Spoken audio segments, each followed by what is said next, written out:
Good morning or afternoon. I'm Miss Laura. I'm the distance learning visual arts teacher for the Wichita Falls Arts Council. Today, we'll be making a tessellation project. We're each going to use a template to make a unique tile stencil to create a repeating pattern or tessellation out of construction paper. Okay, so we're going to need a few things to get started. Everyone should have a tessellation template. It's a paper here. We have a large square and a small square. We're only going to be using one of them. So I'm going to use a large square today. I do recommend that 6th grade and above try to use the little square to make the project a little more challenging. Okay, we're going to need a template. We're going to need scissors, a pencil, some type of glue. I'm using a glue stick. Other types of glue will work. I have at least 2 sheets of colored construction paper. More is fine. At least 2 is necessary. And then I have some thick paper. This is just some cardstock. A manila file folder will work. Any sort of thick, heavy-duty paper so that our stencils aren't flimsy. Oh, and then also some type of tape. I'm just using regular office tape, blue tape, green tape, any other tape will be fine. Okay. So I'm going to start with just my tessellation template.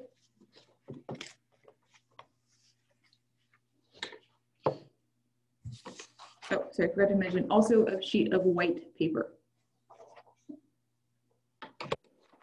I'm going to start with my tessellation template, and I'm only going to use one square. So I'm going to use this larger square right here, the one that says 5 inches, and I'm going to loosely cut it out. And by loosely cut out the square, I mean I'm going to cut sort of outside of the edge, around the square.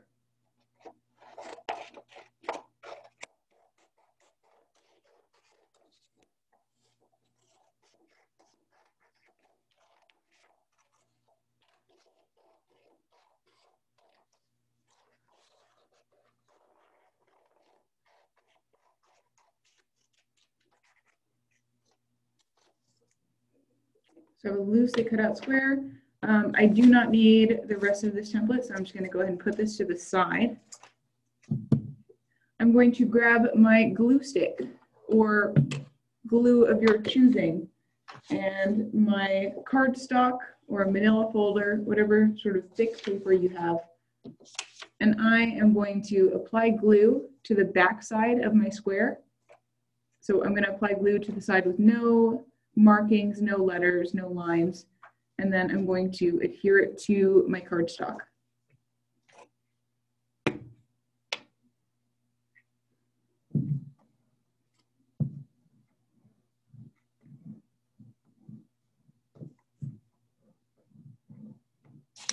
Try to get the entire surface glued.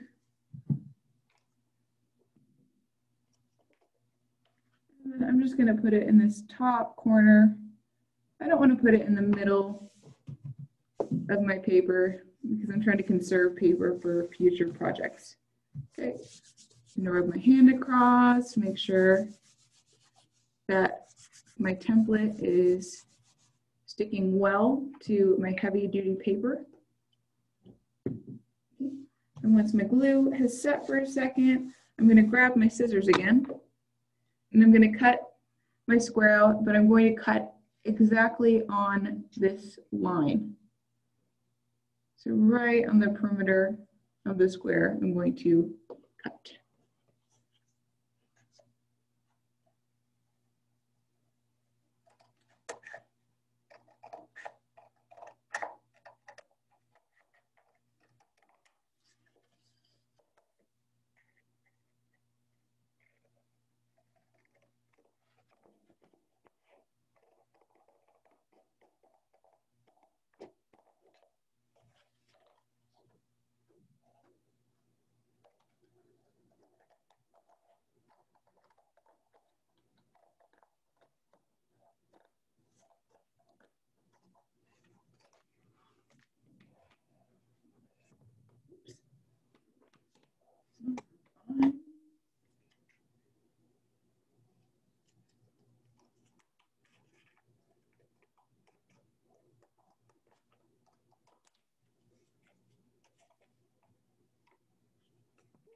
So I have my square cut out. The rest of my file folder or cardstock, I'm just going to put in my scrap bin to use for a later project.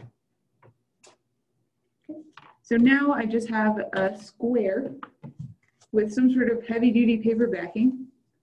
I'm going to zoom in for this next step, and I will use a pencil. So I have my square and I have a pencil. Okay. So with the square in front of me, I'm going to draw two very distinct lines. I'm going to draw one line going across or horizontally, and then one line going vertically or up and down. But they're not going to be straight lines. I'm going to draw some curvy lines or maybe some lines with ridges.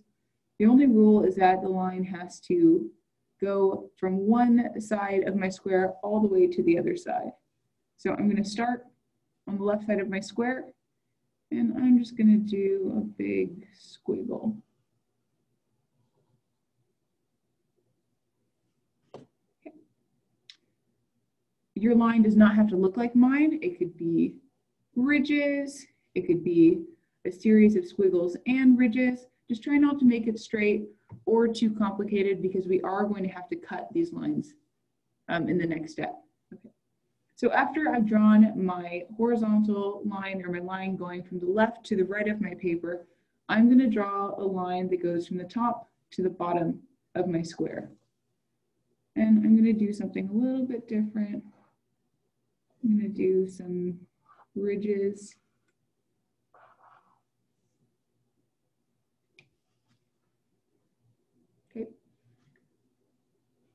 So there I have my two lines, my line going across and my line going up and down.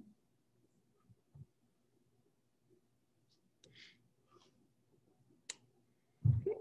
Once you are done drawing your two lines, you are going to cut on those lines, both of them, and you'll end up with 4 different pieces.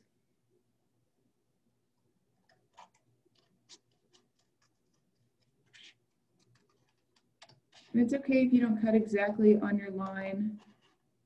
The project will still work.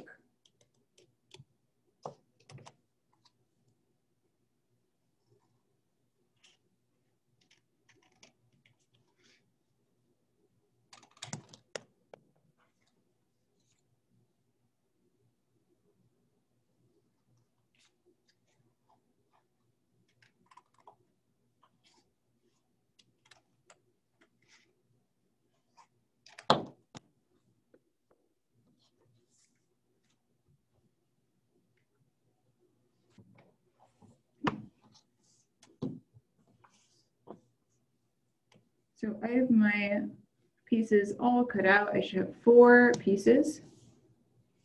See how they all fit back together. Okay, I'm going to grab my plain white sheet of paper. Get that right in front of me. And I'm going to grab my pencil again. And I'm just going to draw a medium-sized plus sign on my paper.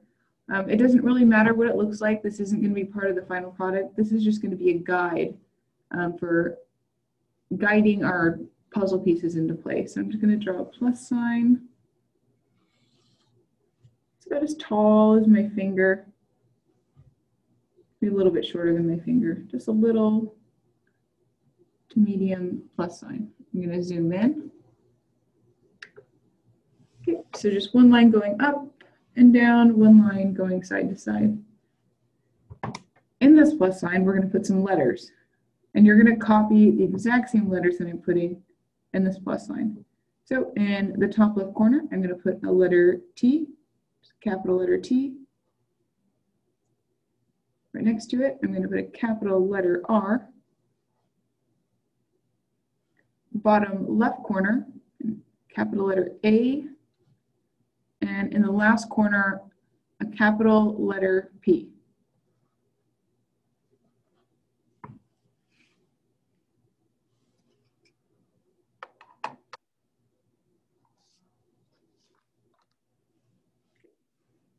Once you've copied down, our guide here, you're going to get your pieces and you're going to make sure that all the letters are facing right side up. And you're just going to go ahead and put them in front of you. Make sure your letters aren't to the side or upside down. You're going to make sure your letters are right side up. And then we're going to start by just picking up one of our pieces. And we're going to match it to the letters on our guide. So I have a piece that says A right here. So I'm going to find the A on my guide, and I'm just going to put it right on top. And then we have a P right here in the top corner. I'm going to place it on the capital letter P on my guide. Okay. And then the R goes on top of the R. And then the T goes on top of the T.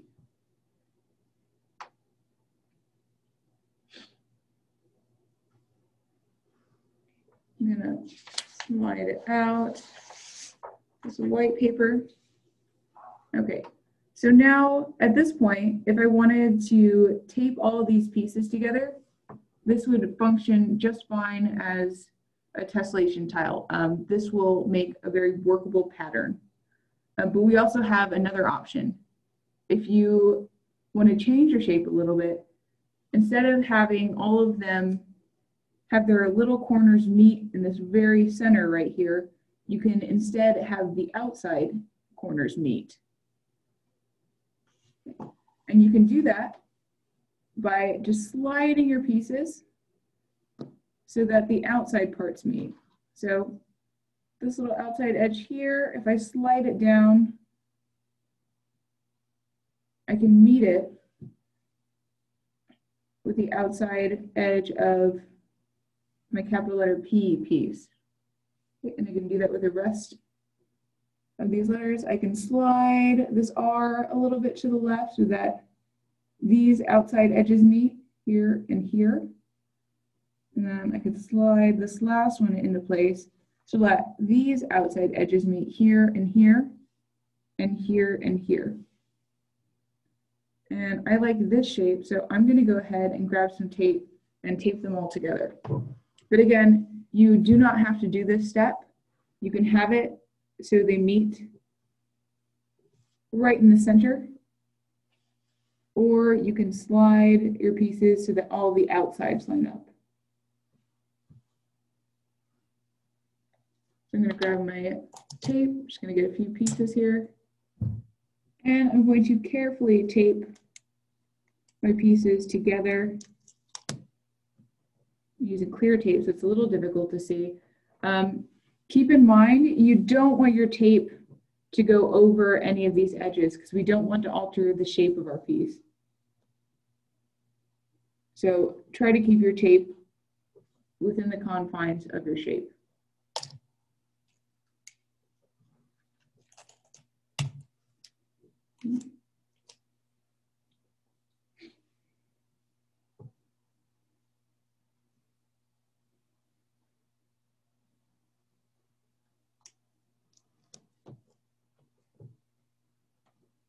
Last piece of tape.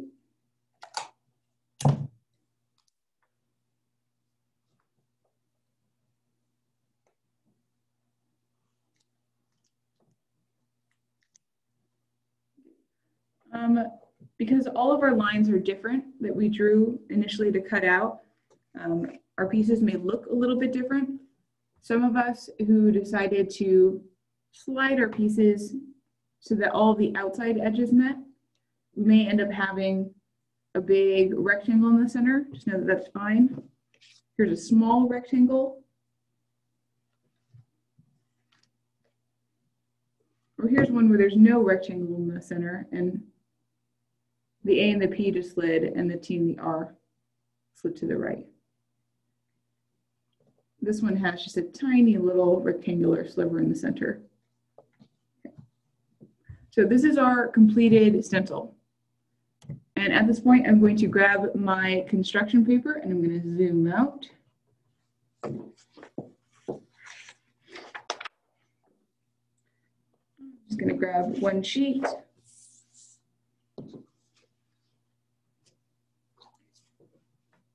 And I'm going to put my stencil right on top of my construction paper. And I like to start in the corner so that I'm not using up a bulk of the space, because there's a good chance I can get a second shape out if I start in the corner. Okay, so I'm gonna, with one hand, hold my stencil down, and the other hand, I'm going to carefully trace around my shape with the pencil, trying to stay as close to the stencil as possible.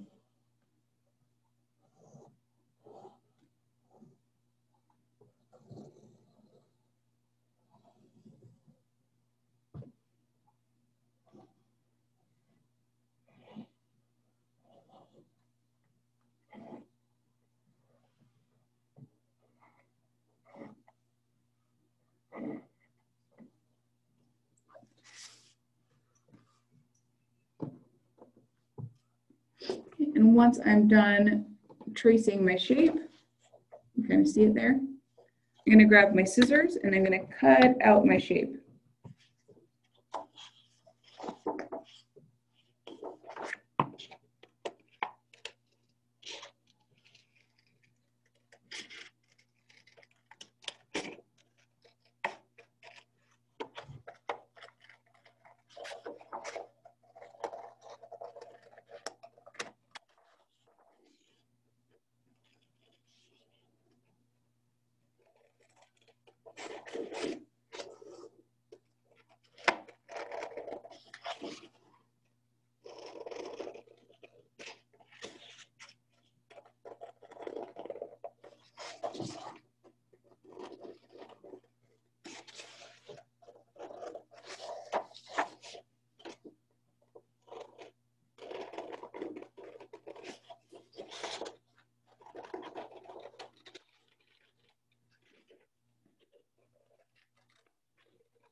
Okay, so this is one finished shape. If I line it up with my stencil, you can see that they fit right next to each other on every single side. So I'm going to continue to trace and cut my construction paper shapes. And then once I'm done doing that, I'm going to glue them to this white sheet of paper. I'm trying not to put two of the same colors next to each other. So here I did a checkerboard pattern with one blue square where they're all alternating. It helps to just glue one down somewhere in a corner and then carefully start placing them one at a time next to each other.